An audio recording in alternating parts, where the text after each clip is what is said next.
aí, galera, tudo bem? No Pride 11 de hoje eu tô aqui com a Bárbara e com o Guilherme, da iniciativa Frida. A gente vai falar sobre gênero e muito mais. Não sai daí, o Pride 11 tá só começando.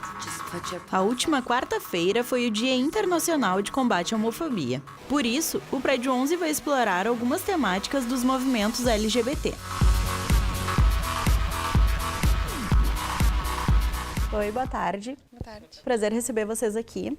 E eu começo perguntando como é que começou a iniciativa Frida. A gente começou participando do Hackathon de Gênero e Cidadania da Câmara dos Deputados no final de 2014. E aí a gente fez um protótipo e estamos trabalhando desde então. Assim. A nossa proposta saiu um pouco do padrão inicial do Hackathon, que a ideia era trabalhar com os dados públicos. E como a gente queria fazer o enfoque na população LGBT, e não tem muitos dados sobre a população LGBT, a gente resolveu, então, fazer uma ferramenta onde a gente pudesse captar esses dados e fazer um mapeamento de forma coletiva. Quais os valores que a Frida quer trazer para a sociedade? Quais as atividades que vocês propõem? Na verdade, a gente trabalha com alguns princípios que têm a ver com uma ética de não discriminação em espaços públicos, né? Com respeito à diversidade, respeito à diferença, à igualdade de gênero, à sexualidade. Tem a ver com respeito à possibilidade das pessoas expressarem afeto, né, a acessarem os espaços de acordo com o seu gênero. Então, são princípios que se referem à não discriminação de gênero e diversidade sexual de um modo amplo, assim, né?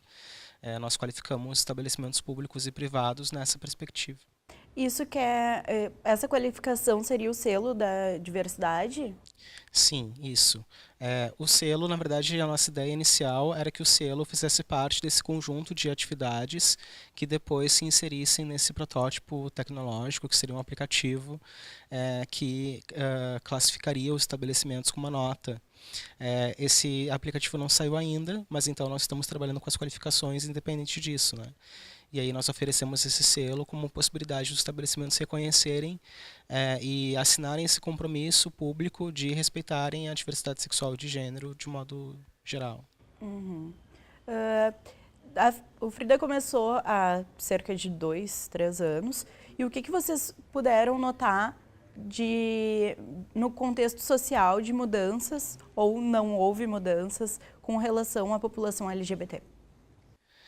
Eu acho que a principal mudança que eu vejo, talvez a Bárbara concorde, tem a ver com essa opinião que as pessoas têm de que a gente não fala sobre isso, né? Então, o tema do gênero e da sexualidade é muito comum que as pessoas digam que não precisam tratar disso porque não atendem pessoas LGBTs, ou não atendem essas demandas, ou essas demandas não existem, ou elas não precisam dessa capacitação. Muita gente acha que não precisa dessa capacitação, né?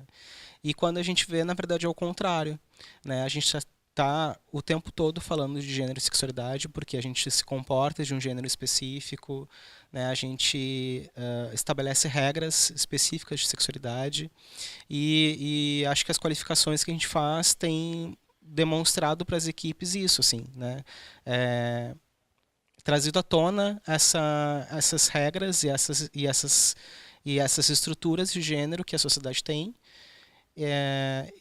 E as pessoas têm nos demonstrado assim, uma transformação mais individual, no sentido de ter percebido isso, ter mudado o seu comportamento nos espaços de trabalho, ter demonstrado uma preocupação maior com as demandas dessa população, que talvez para nós não sejam demandas tão importantes, né? Por exemplo, acessar um banheiro é uma coisa que a gente faz o tempo todo.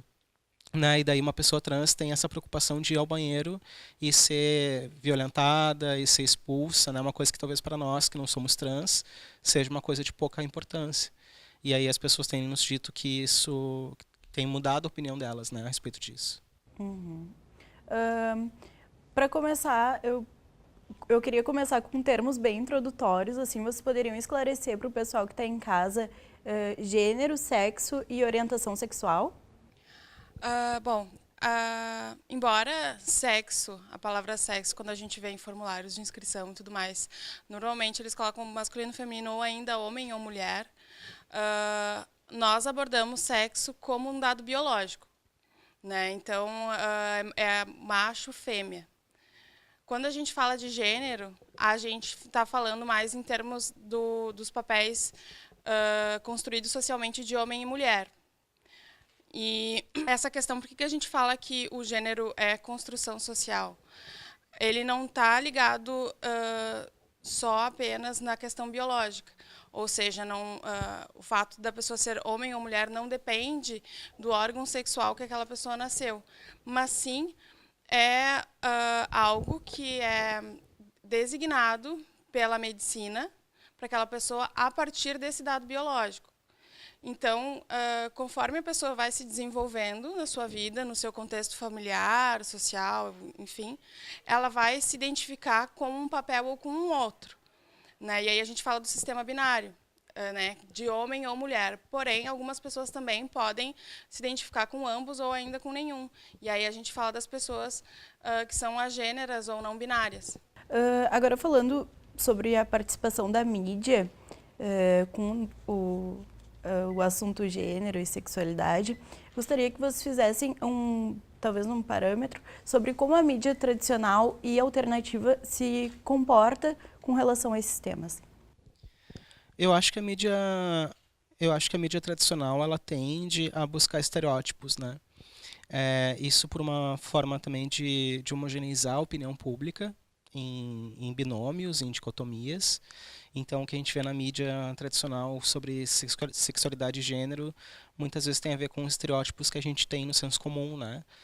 As representações identitárias que nós temos na novela ou nos programas de televisão, do homossexual que é de classe média, que é comportado, que é higienizado, que é casado, que é monogâmico, ou, por outro lado, que é promíscuo, que é festivo, que é humorístico, né?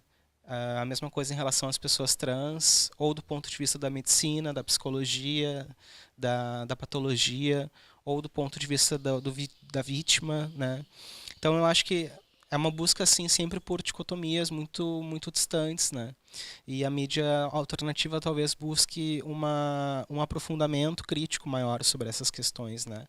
Talvez a gente veja na mídia alternativa palavras, conceitos que no movimento social já se discute há muitos anos, mas que na TV a gente não vê nunca, como queer, como cisgênero, né? Como coisas que a gente não, que são importantes falar, mas que a gente não vê tanto na mídia tradicional. Eu só queria acrescentar que, embora a mídia tradicional ela tenha essa questão de trazer esses assuntos, normalmente em cima de estereótipos muito fortes, é importante que ela, apesar desses estereótipos, exista essa visibilidade do tema, para que a gente não fique discutindo as questões de gênero e sexualidade apenas num núcleo muito acadêmico ou muito de ativismo social, mas sim de atingir o grande público mesmo. Então, mesmo que esses assuntos cheguem de forma mais estereotipada, isso vai provocar discussão, isso vai provocar algum conflito e algum movimento. E aí, conforme a gente vai discutindo isso na sociedade, a gente vai conseguir chegar num ponto em que a população LGBT e as mulheres vão ser representadas de uma forma mais digna, sabe? Uhum. Por exemplo, agora em Horário Nobre tem uma personagem que vai fazer a transição de gênero. O que vocês acham disso, assim? Tá invadindo, né? Tá ali na casa das pessoas e com certeza vai gerar esse conflito. E eu não sei como é que vocês acham que a sociedade vai refletir e vai ver essa nova, nem tão nova, mas essa nova representatividade em novelas. A gente teve uma crescente, né? Foi o Clô, né? Que eu acho que teve o grande baque. E aí a gente começou a ter algumas representações diferentes.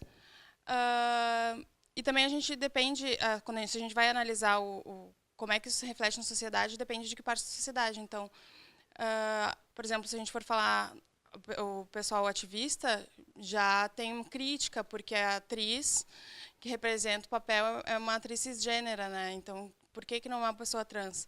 E aí, a partir dessa crítica, a criadora da novela já trouxe uma atriz trans para dentro do quadro de atores, né? Então, depende muito do contexto social, assim. Então, vão ter pessoas que vão achar um absurdo e outras pessoas já acham que tem que ter muito mais do que já está sendo disposto, assim. Você quer falar? Eu acho que, apesar da crítica que eu fiz, né, eu concordo com a Bárbara no sentido de que é importante ter esses temas em tela, né, em horário nobre e na mídia hegemônica, né. O que eu acho é que os movimentos sociais estão discutindo isso há muito mais tempo, estão muito mais maduros para esse tema. Então, quando aparece na mídia, mesmo de um ponto de vista mais crítico, como essa personagem de um homem trans, né, que até então não havia ou havia muito pouco, mesmo assim a gente tem como criticá-lo de alguma forma, que é isso, a Bárbara disse, né, uma personagem que não é trans, não experimentou aquela experiência de violência e está representando um papel. Até que ponto isso é importante? Claro que é importante. Recentemente eu ouvia uma pessoa dizendo que viu na TV, né, uma personagem e daí a partir daquilo ela passou a tratar de uma maneira diferenciada uma pessoa trans que ela conhecia. Então isso é muito importante. Isso de fato transforma a vida individual das pessoas, mas isso não transforma a estrutura, né? Isso não muda nada o status quo.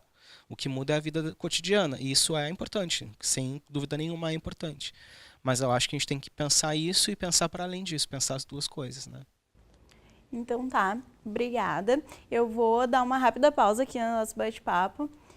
E tu que tá em casa, agora a gente vai para um rápido intervalo. Não sai daí que o Prédio 11 já volta. Meu nome é Eduardo Dornelles, eu tenho 24 anos, eu sou de Porto Alegre e eu curso jornalismo aqui na UBRA. Eu tenho um blog já faz 5 anos. Ele começou, na verdade, como um desafio proposto por um antigo relacionamento, para que eu pudesse produzir aquilo que eu já gostava de consumir, que era literatura. Eu nunca tive a intenção, pelo menos inicialmente, de me tornar um blogueiro, mas sim de poder exercitar a escrita e assim também poder compartilhar. E nesses 5 anos tem acontecido um crescimento tanto no meu estilo, na minha capacidade de produção, quanto também no próprio blog, né? Ele basicamente reúne crônicas e contos. Eu estou redesenhando o blog no momento, criando uma nova identidade visual, até porque a intenção é que ele se torne uma página pessoal, né? Eu abracei a ideia de poder comunicar ali e poder ter nele um portfólio.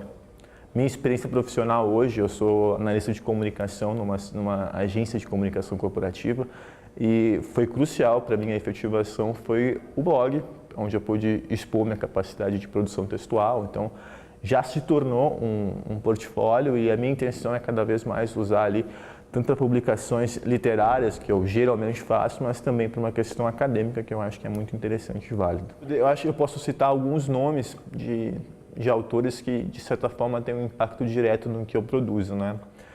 Primeiro é o Charles Bukowski, foi acho que a primeira literatura adulta que eu tive contato isso na adolescência, talvez no início do ensino médio. Outros nomes surgiram a partir disso, né? Uma influência de Bukowski, que foi Dostoiévski, eu sou muito aficionado por ele, pela maneira como ele enxerga o mundo, né? Assim também como um brasileiro, que é o Nelson Rodrigues. O curso, na verdade, então, ele é um abrir de portas para que eu possa profissionalizar e possa ganhar e possa crescer com algo que é realizador na minha vida, que é escrever, né? Se você quiser conhecer esse material todo, acesse www.edornelles.blogspot.com.br. Siga meu Instagram, siga o Twitter, @EduardoDornelles.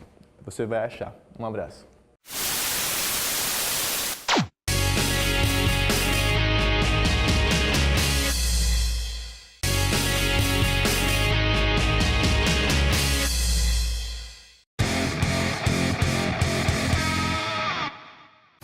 Pode acontecer, vai ter que pagar pra ver se vai rolar. Se é pra valer ou não, pode ser só diversão, mas a minha intenção não vou dizer.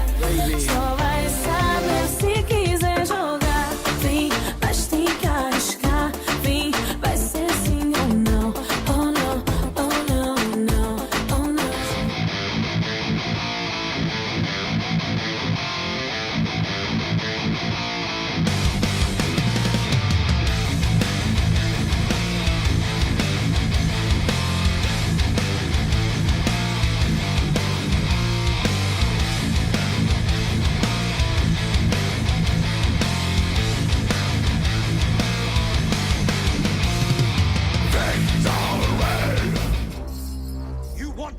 prophecy.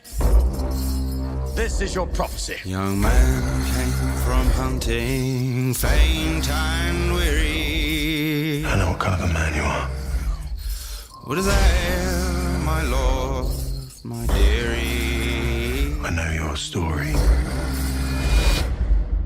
Behold, the man who pulled sword from stone. I'm not getting drawn into this mess. There's an army of you. There's only one in me. I'll talk. I'm happy to talk, but there is no way that I am fighting. Find Sparrow for me. From this moment on, we are to be allies. Considering where your left hand is, I'd say we're more than that.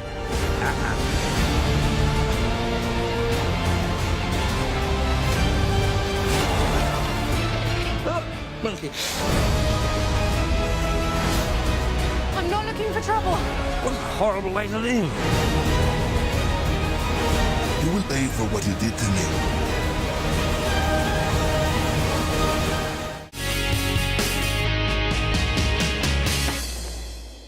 E o Prédio 11 tá de volta aqui com a Bárbara e o Guilherme da Iniciativa Frida. Gente, eu queria perguntar para vocês, assim, o Brasil é estatístico, é o país que mais mata LGBTs no mundo. O que vocês acham disso? O que a gente pode fazer para mudar essa realidade? E como vocês acham que a educação sobre gêneros pode ser trazida desde a infância? Eu acho que de início, né, esse dado é um dado complicado, porque o que a gente vê é que o Brasil é o país que mais mata pessoas transexuais, né? Talvez homogeneizar esse dado na sigla LGBT seja um pouco esquisito e prejudicial para o movimento trans, que é o que mais morre, né, no Brasil, e que é o país que mais mata pessoas trans. Em segundo lugar, o México, com a metade do número de mortes, né? Então é um número realmente assombroso. Mas eu acho que, em termos de transformação, o movimento social de pessoas trans e de lésbicas, gays, bissexuais tem algumas demandas que são bastante tangenciais, assim, né, para mudança, que é a questão da criminalização dessa violência, né, tornar essa violência um crime tipificado. Apesar de eu pessoalmente não concordar com o populismo punitivo que isso traz, eu acho que é importante que isso seja um tipo de crime específico, porque muita gente morre em relação a isso, como ocorre com violência de gênero, violência contra a mulher, né? E o racismo.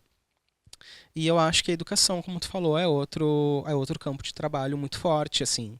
A gente vê que apesar de constar nos parâmetros curriculares nacionais o debate de gênero como transversal às disciplinas, isso não acontece, né? A escola tem muita culpa e, ao mesmo tempo, muito medo de trabalhar esse tema, porque ela tem muita a insurgência da família, e às vezes a família acha que isso é um tema que não pode ser trabalhado pela escola, tem que ser pela família, né? Ou a família é muito religiosa, ou a escola é muito religiosa. Então tudo isso influencia com que a gente não tenha esse tema sendo debatido no ensino público, ensino fundamental, médio.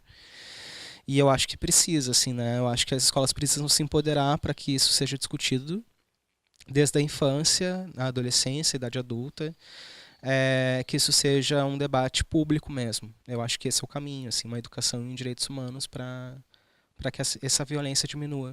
Uhum. É porque, na verdade, não se trata de aceitação, né? Quem tem que se aceitar, tipo, cada indivíduo tem que se aceitar consigo mesmo. O problema é que as pessoas são preconceituosas umas com as outras, né? E aí, ou com uma classe em geral, e o preconceito, ele tá em todas as esferas da sociedade, né? Esse que é o problema. Tipo, a nossa política é muito religiosa, tem muita religião ali envolvida, então talvez até isso prejudique a própria lei que designa que tenha o debate nas escolas. Eu acho que o fenômeno do preconceito, ele está muito ligado ao contexto que a gente vive, né? A história não é linear, assim, então a gente tende a achar que a gente vai avançando em direitos, a gente vai conquistando um patamar de cidadania, de democracia melhor do que o passado, e o que a gente vê não é isso. O que a gente vê é um retrocesso, um avanço, e essas coisas convivendo umas com as outras, né? Então, acho que hoje em dia, no tempo presente, assim, o Brasil tem vivido um período de conservadorismo muito forte, uma onda assim, de conservadorismo muito forte, que tem a ver com o avanço da direita política, tem a ver com uma forte bancada evangélica no Senado, tem a ver com um contexto mundial, outros países a gente vê, né, as pessoas morrendo também em relação à sua identidade de gênero e orientação sexual. E acho que isso tem a ver com um avanço de direitos. Eu acho que na medida que a gente consegue avançar em direitos, existe um movimento contrário a esses direitos que quer que a sociedade seja como era antes, no passado. Então acho que o preconceito tem muito a ver com o momento histórico que a gente está vivendo. Então tá. Agora eu vou dar uma rápida pausa aqui de novo. E tu que tá em casa vai curtir a matéria que o pessoal do curso de comunicação preparou pra gente.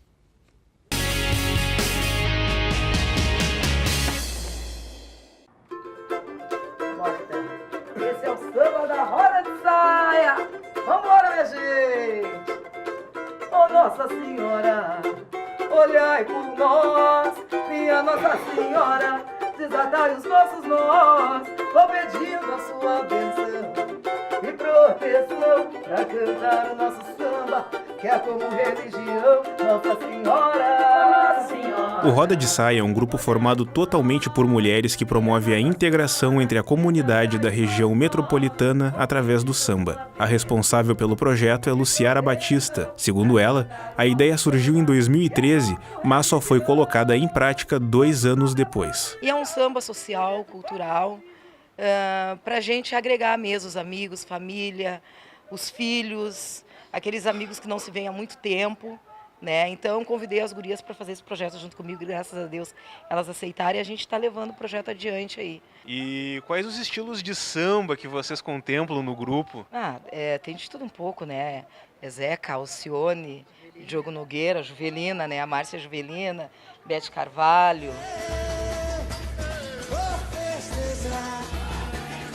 É bem diversificado. Eu também tenho autorias próprias também, né? Então a gente canta de tudo um pouco, assim. Eu sempre digo que o samba, ele é tão generoso que ele agrega tudo, né? Então a gente realiza o aniversário da Roda de Saia, a gente já realizou a mais bela plus size do samba da Roda de Saia, né? O Arraial, né, que está chegando aí em julho agora também, a nossa feira maravilhosa com as gurias. Além das músicas, o grupo também se reúne para fazer artesanato e crochê. A gente faz acessórios, brincos e colares, e o forte da gente agora tem sido, no inverno, toucas, golas. A gente está fazendo bastante coisas, assim. E levamos o nosso trabalho para os eventos do Roda de Saia. E para nossa surpresa, foi muito bem aceito, o pessoal adorou. Nosso samba é família, ele é de pai pra filho. Eu encontro um amigo que é como um irmão.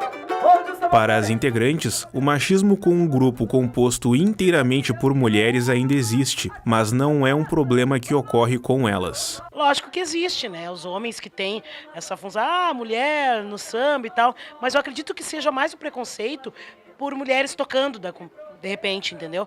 Mas com a gente não tem problema, até porque quem manda no palco é a gente. Tu achas que o projeto tem conseguido desenvolver e mostrar a cultura afro para a sociedade no geral? Hoje em dia está sendo mais facilitado a gente apresentar o trabalho, porque a gente não vem só agora, né? A gente já vem de outros lugares, fazendo samba, né? Samba de roda, era bem mais difícil. As festas não possuem lugar específico e atraem o público de diversas cidades. Para mais informações, acesse a página Roda de Saia no Facebook. E proteção pra cantar o nosso samba, que é como religião.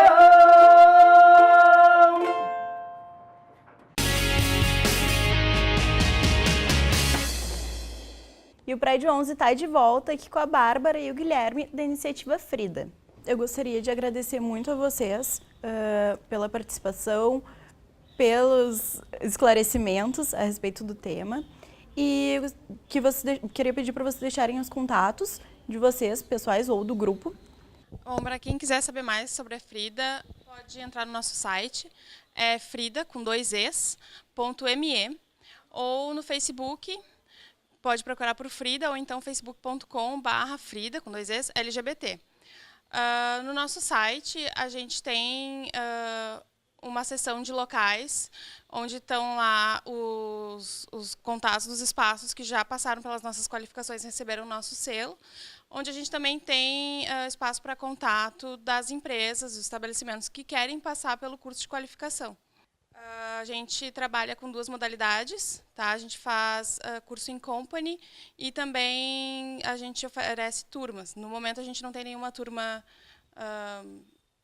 formada, mas dependendo da demanda a gente faz. E o público em geral também segue a gente no Facebook, porque a gente faz atividades gratuitas também, a gente faz curso de extensão sobre gênero e sexualidade, então é bom para ficar ligado nas nossas novidades.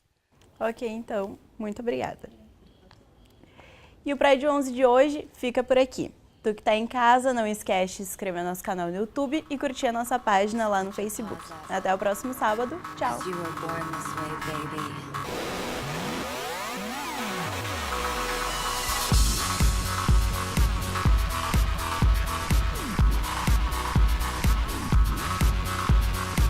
My mama told me when I was young, we're all born superstars. She